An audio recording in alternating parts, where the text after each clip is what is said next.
দেখুন, সময় কি সত্যিই খুব খারাপ যাচ্ছে?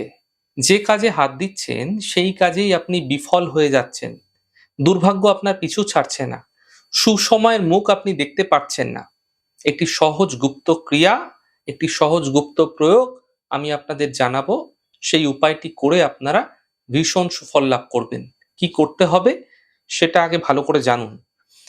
দেখুন, শুক্রবার দিনকে সন্ধ্যাকালে একটি পান পাতার যে চকচকে দিক রয়েছে না, সেই চকচকে দিকটিতে মেটে সিঁদুর এবং সর্ষের তেল দ্বারা মিশ্রণ করে ভালো করে মাখিয়ে আপনার দুর্ভাগ্য যেন দূর হয়ে যায়, তার মনস্কামনাটি সংক্ষেপে লিখুন। পানের চকচকে দিকটিতে লিখুন। পানের ওপর লেখা হয়ে গেলে পানটি ভালো করে মুড়িয়ে কালো সুতো দ্বারা বেঁধে আপনার মাথার ওপর অ্যান্টি ক্লকওয়াইজ অর্থাৎ ঘড়ির কাঁটার উল্টো দিকে আপনারা ৮ বার ঘুরিয়ে গোপনে কোথাও রেখে দিন ঘরে। এমন কোনো জায়গায় রাখবেন যেন কারো চোখ সেখানে না যায়। যেন এই প্রক্রিয়া করার সময় আপনাকে কেউ না দেখে, এটা অবশ্যই মাথায় রাখতে হবে। পরবর্তী দিনকে অর্থাৎ ভোরবেলা শনিবার দিন সূর্য ওঠার আগে অশ্বত্থ বৃক্ষের গোড়ায় এটাকে পুঁতে দিয়ে চলে আসুন। কাছাকাছি কোনো অশ্বত্থ বৃক্ষ আছে তো সেখানে পুঁতে দিয়ে চলে আসুন।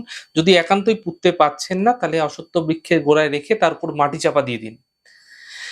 এই প্রক্রিয়া করে আপনারা প্রার্থনা জানান এবং সম্ভব হলে গাছের গোড়ায় একটু জল দিন। আপনার দুর্ভাগ্য যেন দূর হয়ে যায় তার প্রার্থনা করুন। এরপর সেখান থেকে কারো সঙ্গে কোনো কথা না বলে পেছনে না তাকিয়ে সোজা গৃহে চলে আসুন। এই ছোট্ট প্রক্রিয়া একবার যেকোনো শুক্রবার করুন এবং যেকোনো শনিবার দিন এটিকে রেখে আসুন। দেখবেন ম্যাজিক্যাল রেজাল্ট আপনারা দেখতে পাবেন। সকল কাজে যে বিফলতা আপনারা দেখতে পাচ্ছিলেন তা দ্রুত দূর হতে আপনারা দেখতে পাবেন।